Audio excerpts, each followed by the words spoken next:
are back on the Zero Hour. I, as always, am your host, Richard RJ Eskow. We talk a lot about the Democrats on this program. We talk a lot about the divisions within the Democratic Party and what they mean. My next guest has written a new book that is a very important contribution to that conversation. I don't want to preview it too much because I want to get her thoughts directly from her. But Dr. Lily Geismer conducts research as well as teaching that focuses on 20th century political and urban history, especially liberalism in the Democratic Party. She is the author of a new book, as I mentioned. It is entitled Left Behind: The Democrats' Failed Attempt to Solve Inequality. And she also has a previous book called Don't Blame Us, Suburban Liberals and the Transformation of the Democratic Party. And she joins us now. So first of all, Lily Geismer, welcome to the program. Oh, thank you so much for having me. And thanks for writing this really important book. And as I said up front, I don't want to summarize it. I'm sure you've had to do it a million times, so I'll make you do it once more if that's okay. Oh, to summarize the main argument of the book? Yeah, yeah. So the book is an effort to kind of understand the Democratic Party's increasing embrace of market-based solutions and economic growth to solve the problems of poverty and inequality. That really, the book begins in the 1970s and then tracks this kind of thinking through the kind of mainstream wing of the Democratic Party, especially the Democratic Leadership Council, and then thinking about how these ideas came into fruition during the Clinton administration and in many of Clinton's efforts to solve, to address the problems of poverty and inequality through using the market through a variety of different kinds of programs. It's largely, I look at and kind of deconstruct the Clinton administration's kind of promotion of the idea of doing well by doing good, which is the idea that you can kind of use the private sector to do work in many ways that was once the kind of responsibility of the public sector. So that would be the kind of doing good side of that. And I look at the ways in which that had really devastating consequences, both in terms of the kind of larger evisceration of the social safety net or further evisceration of the social safety net, but also really exacerbated tensions within the Democratic coalition, the party coalition, which both of which really are being borne out in the present day. Yeah, well, thank you for that summary. And I mean, a couple thoughts maybe to begin with. One is that I thought your title was very clever, at least as I interpreted it, because Left Behind clearly refers to the people who have been left behind by the shrinking or evisceration of the social safety net, but also the left fell behind within the Democratic Party. So I took it as a double entendre. Was it meant that way? That's the idea. It's also the name of this post-apocalyptic, I think, Christian series. So of like a science fiction series. So I joked that I was also trying to skim off those readers. If anybody, that wasn't what I was doing. But yes, it is this too, the dual meanings of that phrase. And actually, the idea of being left behind, the phrasing "left behind" is one that the Democrats and especially the New Democrats, but especially like Bill Clinton used extensively, and especially this idea that kind of the new economy. So during the Clinton years, this kind of boom of the new economy and sectors like tech, finance, and trade, and real estate, which were sort of leading to this kind of the prosperity that we associate with the 1990s, were leaving people behind, poor people behind. And so one of the things that the Clinton administration sought to do was kind of incorporate those people into this kind of new economy sector. So using the tools of the new economy to help them. So what I argue is actually like this idea of being left behind doesn't actually look at the kind of fundamental flaws in the new economy or that sort of approach to political economy, and instead sort of treats poverty itself as kind of a market failure, and as opposed to addressing like bigger sort of fundamental issues of what was causing poverty and inequality in the 1990s. And something else that's interesting about the phrase and their use of it is that it implies that everybody who is not impoverished is getting ahead, that the whole world is moving forward, and that only, what is 20%, 15%, whatever statistic or measurement you use, that only a small subset of people are left behind. Everybody's doing great, which I would argue that events of the 21st century have seriously suggested that assumption is incorrect, right? It's almost a millenarian or a utopian assumption that this system is working great for everybody but a few. Yeah, I think that's a critical component. And so this, for those of you who remember the 1990s, or this hasn't come up or think about it, I mean, there was such a sort of intense optimism, and especially in Bill Clinton's kind of, in the Clinton administration's kind of policies. I mean, that's all the kind of like bridge, building a bridge to the 21st century, but there's this very futuristic and I think that's absolutely right. Like utopian, I often call it like aspirational. Like there's a faith in the market, and it's like it's at an aspirational level that it's going to do all those kinds of things. And I think that like sort of into 2001, when Bill Clinton left office at the beginning of 2001, there was this kind of sense of kind of amongst some people of this sense of sort of that of a high. And I think that that's absolutely right, that the 20 years that have followed have shown like is very much the difference. And I think I don't think you can just blame everything that's happened in the last 2 decades on Bill Clinton, but I do think, and the New Democrats, but I do think that there are like sort of severe consequences to those types of things. I'll say one other point to this, and sort of another thing that's like a core kind of purpose of my book, which is that oftentimes when people look to the kind of Democratic Party's embrace of market-based approaches, or what we often call neoliberalism, there's an idea that was kind of just in reaction to the Republicans. And so this was just sort of this like, it's often sort of used in this idea of triangulation, that it was sort of stealing the ideas of the Republican Party in order to win elections. And one of the things I really wanted to show in my show in the book is that this wasn't just a defensive reaction to the Republicans. So all of these kinds of efforts to kind of think about the private sector, but it actually was based on a kind of genuine belief in all of these kinds of new economy sectors to do good. So they had a different kind of purpose. Like it was this idea that you could kind of use the private sector, markets, all of these kinds of new techniques, and to solve what are traditionally kind of considered democratic or liberal sort of concerns about equality, about inequality, equality and inequality, and that those could sort of be addressed through and creating opportunity. All of that could be addressed in that way. So I think that one thing that I really want to I tried to show in the book is that this was actually genuine, and there was a firmly held belief in it. That was, and I was going to say it at some point. It was I think to me, it's one of the most important contributions the book makes, because I think it's almost like there's a spectrum of beliefs, I would say, among left-leaning or people about the Democrats and this shift right during this era. One, they had to do it. The Republicans boxed them in a corner, and a variant of that is, they were so craven and free of any ideology that they would do anything, and they realized that now Reaganism is in, so they'll mimic it. That's kind of one belief that people have. And another is that, they didn't really know what they wanted, so they kind of thought they could compromise.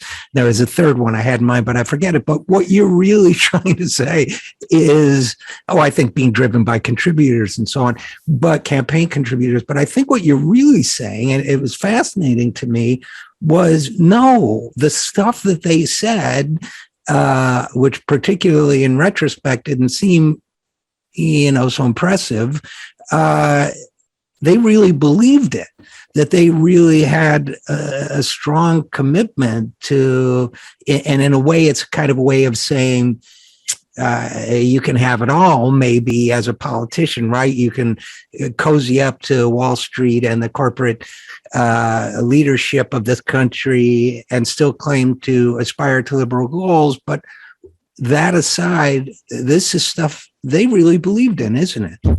Yeah, absolutely. And I think, I mean, one of the things to go to that phrase is this idea of one of the like preferred phrases of the 90s, this idea of like win-wins, that you can kind of do it all. And I think that notion that kind of you can grow the economy and help poor people at the same time, you can make sort of both sides happy. But oftentimes it doesn't, like what that doesn't address is that capitalism itself is a zero-sum system, and a system that itself produces inequalities. And like, it's trying to kind of address kind of economic growth and addressing problems without actually asking the wealthiest to make compromise, to make any kind of sacrifice in that process. So this is kind of a focus on economic growth rather than redistribution as a kind of as a policy agenda, and that does have severe consequences. I mean, I think some of this is too about kind of reshifting who the Democratic Party and the mainstream Democratic Party sees as its kind of ideal constituents, and who they're who's there to kind of to sort of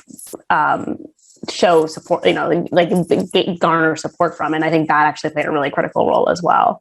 But I think one of the things that is really critical about this is that it's about ideas, and it was about shifting the ideas. And so there's an ideological component that I think is often overlooked, and people often see Bill Clinton purely about sort of pragmatism and political strategy. And I came away from looking at him, and it's a broader constellation, not just Clinton, of the kind of people who populate the kind of the Democratic Leadership Council, and New Democrats, as having a sort of clear ideology to what they were trying to do as well. Lily, I was, I think, employee number 5 for Bernie Sanders in 2016. I started working for him when he started, April 2015. And the one thing that astonished me at the time was the level of rage that we got out here in Washington from the professional, I'd call the professional Democratic class. And I knew they would want to win, and, we expect that, but that they seemed to take it so personally. And the fury that, I would go to events, social events, or whatever, meetings where I'd feel uncomfortable acknowledging I worked for Bernie. There was just that level of hostility. And I don't think I ever fully understood it. Self-interest didn't seem to explain it enough. But I think you've just helped me figure it out. And a lot of other people who experienced that helped us figure it out, that really what we represented, what Bernie represented, I should say, was a challenge to a really deeply held set of beliefs. Does that make sense to you? I think completely. And that's absolutely right. And I think that oftentimes that gets cased in this idea of maintaining power. And so there is this way, and I think that goes to it's been reproduced in various different things about we just need to the Democrats just need to be in office and gain power, and gain things. And so that's some of probably the threat too. So that anything that kind of will potentially create tension or will and go to another candidate.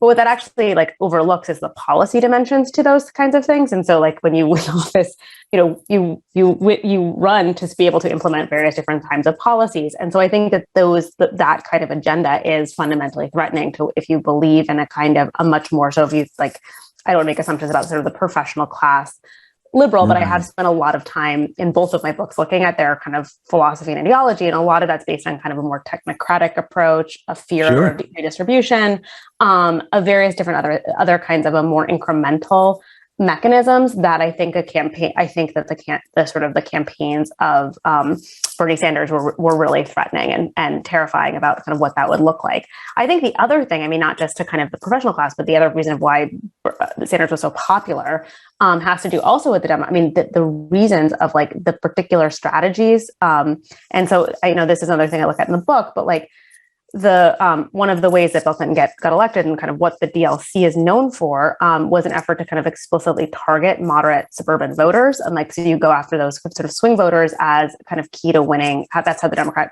Democratic Party can win. And the reality, and so you tailor policies, not just campaigns, but policies around kind of that particular constituency's priorities.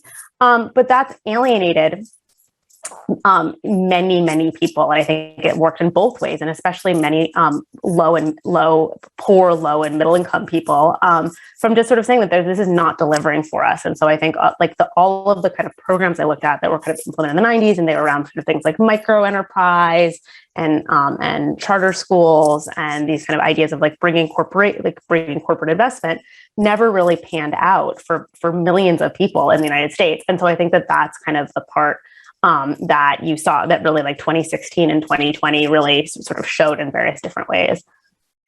And Lily Geismer, it seems that as if it's not only a way of thinking that produced policies that didn't work for people, working people, poor people, and so on. It seems to be a culture that is almost antithetical to working people. That is, I mean, Thomas Frank writes about this, and other people talk about the PMC, the professional managerial class. But the whole idea that the party's leaders and many of its, core voters now, think of themselves and are accomplished professionals, college educated, so on. And, technocratic solutions, if you like thinking in a certain way, they're kind of attractive, even if they don't work. They have kind of, you think, oh, I have this great idea. I'm going to like lower taxes in Newark or someplace, and then this is going to happen. They're kind of almost Rube Goldberg-y, but there's an attraction to them and feeling that you're part of the priesthood. I'm not. Oh, no, I think that there's absolutely right. And so I mean, one of the things I look at in my book a lot is like the Clintons' long embrace of microenterprise and microfinance as a solution. I think that absolutely fits in with it. That it's an idea that's it's somewhat technocratic, but it's actually like relatively legible. And I think that it's something that like, people always ask me this, like, how could they have thought that this would work? So bringing kind of microenterprise, which is the idea of like giving poor people small loans so they can start their own businesses. And in the U.S., the idea was that would help people get off welfare and kind of become self-sufficient, self-reliant, employ other people. So this kind of story of kind of a larger entrepreneurship. And I think that like entrepreneurial success in the United States and like, but there's a faith in that if you actually look at it, it's very technocratic, and there's a faith in that, like that kind of solution could work. I think another thing to go to like if you're thinking about the kind of who are called by many of the professional middle class, another kind of core area is education. And like the New Democrats are big believers in education reform. And this goes to kind of embracing things like charter schools. And because if you yourself like succeeded in that system of kind of purportedly meritocratic kind of advancement, then that's kind of something that can be used for other people without kind of thinking about in both of those cases that there's severe barriers to many, especially low-income people of color to succeed under those kinds of circumstances. And so I think that's a huge aspect of kind of what ends up becoming borne out. I think the other side to the question that you asked, I mean, I was looking at this book, working on the book, one thing I came to understand too is that there was also this effort to kind of in pursuing particular kinds of people as the kind of core of the Democratic Party was also an effort to kind of marginalize other groups and especially the labor movement and kind of take away the labor movement's voice and power within the Democratic Party. And so that's actually something that happens like both in terms of like campaigning, but also in terms of like sort of policy. And sort of a severe weakening of the labor movement. Which fits in culturally, right? Because you're talking about people who, are becoming more. There was a quote recently, I wish I could immediately, but it was Sean Patrick Maloney, who's head of the Democratic Congressional Campaign Committee, said something about, he disliked to quote somebody said, and he said, "You're not going to get our constituency of college educated voters that way." And it was like, wow, way to throw away Ohio, Sean. It's like, but that seems to me like this distancing from labor is part of that same cultural shift, don't you think? Oh yeah, absolutely. And there's the famous, the Chuck Schumer one in 2016 that like we're going to lose, that who we lose in kind of rural Pennsylvania will pick up in the suburbs of Philadelphia. Right. And like that became like that's not a sort of long-term sustainable strategy that creates either kind of I think if you believe in kind of making the Democratic Party a more stable coalition, it doesn't work, but it also doesn't lead to kind of equitable policies because of not trying to actually meet the needs of people of real workers and trying to kind of in trying to produce more equitable results actually means shoring up and giving support to the labor movement. So, and let's talk about education for a second, because you have a chapter in the book on education, and I've written about it some myself, but my sense, first of all, even before we go into charter schools and what they mean, is that this ideology that we're talking about, we can, talk about what neoliberal means in a few minutes if we want, but this ideology that they represent, part of it to me, the emphasis, for example, 2012, the Republican and Democratic Party platforms looked very similar in their discussion of education, preparing people for the jobs of the future, which, if the philosopher John Dewey were alive today, he'd be horrified. That's not supposed to be civic participation. It's supposed to be the purpose of education. But the idea that you constantly hear this rhetoric about the level playing field and about opportunity and the opportunity society. And the flip side of that seems to me is, well, if you're not succeeding, you're clearly not taking the opportunity, or you're not getting out there on the field, which it seems to me that even before you start talking about the mechanisms and financing of education, you've already placed the blame, as it were, for society failing certain people on the individuals themselves rather than society. Yeah, I think that's a hugely important point. It works in education, and I think it works in all kinds of sectors. And so, for the Democrats that I look at, that was like the word opportunity was sort of critical to their, it's a core sort of language. The DLC, it's part of their sort of core mission statement. Actually, if you look at most Clinton era bills and laws that get passed, so many of them have the word opportunity or responsibility in them. There's kind of like a word salad of those kinds of words. And I think that actually hits the nail on the head. There's a thing that there was an explicit decision amongst this kind of group who become kind of the affiliate of the New Democrats, of shifting away from using fairness as a language and sort of a core platform principle of the Democratic Party, and turning towards opportunity for the various different reasons you said. Because fairness is basically saying, we want to help every person. We are going to give every person a fair, a sort of place, and equal place, and make policies that way. This is like the difference of opportunities. Everyone has that, and if they don't take advantage of it, or they don't succeed in it, that's on them. And so it puts a much more of this kind of individualized effort. And I think that that's one of the things I really looked at in the kinds of the ways in which the new Democrats come to kind of conceptualize poor people is in many ways this idea of kind of the good poor person who, succeeds in a charter school, gets into a good college, starts a successful business, and then it kind of heavily stigmatizes people who can't do that for a number of different reasons, and sort of obscures the reasons for why those are really difficult things to do. So I think that becomes really central to actually the Democratic Party's education platform going forward. And we see this in the Clinton years. And then I think it really comes into fruition during the Obama years, actually, with things like Race to the Top and all of these programs that kind of incentivize particular kinds of success in very much in those terms. And it seems to me that when we move into the topic of charter schools, for example, that this is kind of taking this, I'm sorry to interrupt, but the other phrase I hate is preparing workers to compete for the jobs of tomorrow. It's like, why? That sounds like the Hunger Games. It's like, but that's part of the ideology, isn't it? You got to scramble. You got to, where's the solidarity? Where's the collectivity? Where maybe that is another reason why they're distancing themselves from the union movement, because unions are solidarity and people working together, not throwing them like ants in a jar to quote unquote compete.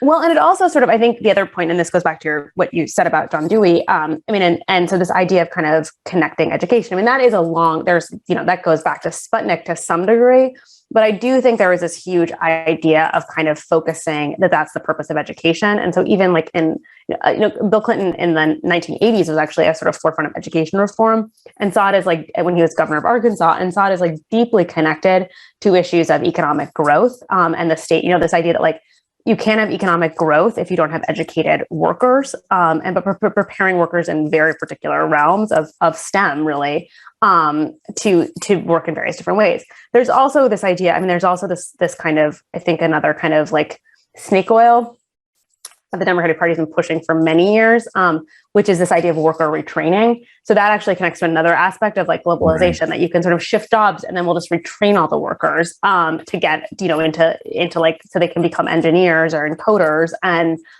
therefore that solves like another sort of critical problem.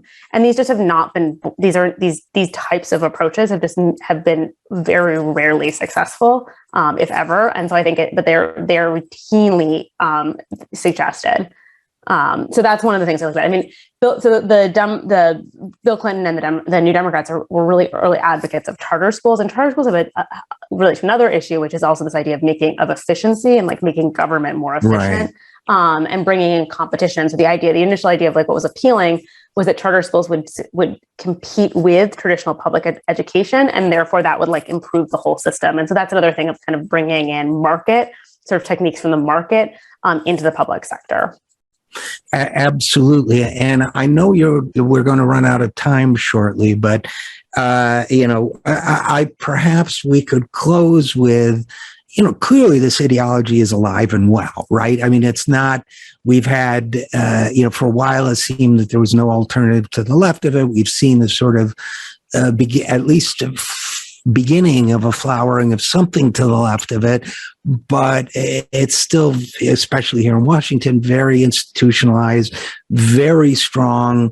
And we may have to speak again to cover this adequately, but a lot of people on the left, I find myself when I'm writing or speaking, hesitating before I use the word neoliberal to describe this ideology. I mean, I think it's close, but as you point out in the book, that's not just one thing, right? It's there's a kind of democratic or DLC twist on it. Is that right? Yeah, I mean, that was one thing. I mean, I really tried to show is that there's kind of it can be called like a democratic version of neoliberalism, and that like oftentimes the kind of Democrats get conflated under this larger thing of neoliberalism, and like in many ways, their kind of their goals were quite different than when traditional neoliberalism is kind of the Milton Friedman, like Ronald Reagan approach. And like that is, the Clintons still understood, or the New Democrats, like a place for government. And their uses for using the market was still to kind of achieve traditional liberal or democratic goals. So I see that as like a sort of a distinction, even if some of the consequences do become the same. I think it's really important to kind of understand the intent. And so in some ways, like, it is neoliberal, but I think one of the issues with the phrase right now, and especially as it's kind of moved from academia into the kind of larger public conversation, is that it's a term that actually can obscure more than it sort of illuminates. And so it can be useful in some contexts, but I think oftentimes can get misapplied or misused. But there is a component of this that is like kind of, I do think sort of falls in line with a democratic version of it. I don't think it was influenced in the same ways as the kind of Republican version.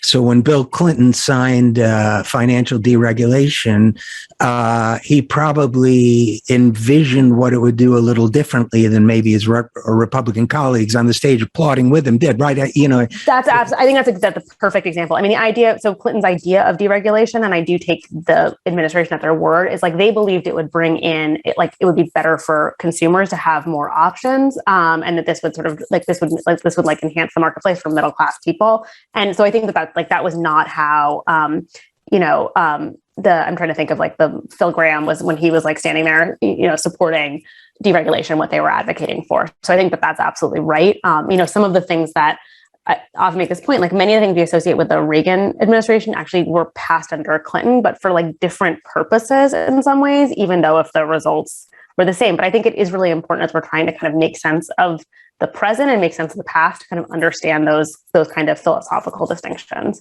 And for those of us who might want to engage in debate, public or private, with people who hold these views, I think it's enormously helpful to understand what's fueling them. And that it's not necessarily cynicism, maybe better, maybe worse than cynicism, but it's something very different, which is sincerely held belief however misguided some of us may allow it to be. I know you have to go. Is there anything you want to say in closing? I'm hoping we get a chance to talk again at some point about. Oh no, and I would love to talk again at any time. I'm really grateful for the wonderful discussion and for your engagement with my work. So and I think that it's fascinating to me. You have a really interesting vantage point being in DC because and sort of being around. I mean, I think that creates a kind of really interesting kind of mirror in some ways. Maybe sometimes it feels like a funhouse mirror, but of kind of some of these the ways these things operate. So, well, go where the sinners are, as the pastor used to say. But Lily Geismer, thank you so much for coming. She is the author of the book Left Behind: The Democrats' Failed Attempt to Solve Inequality. Thank you so much, and I hope we talk again soon. Thank you. And we'll be right back after this. I am Richard RJ Eskow, and this is The Zero Hour.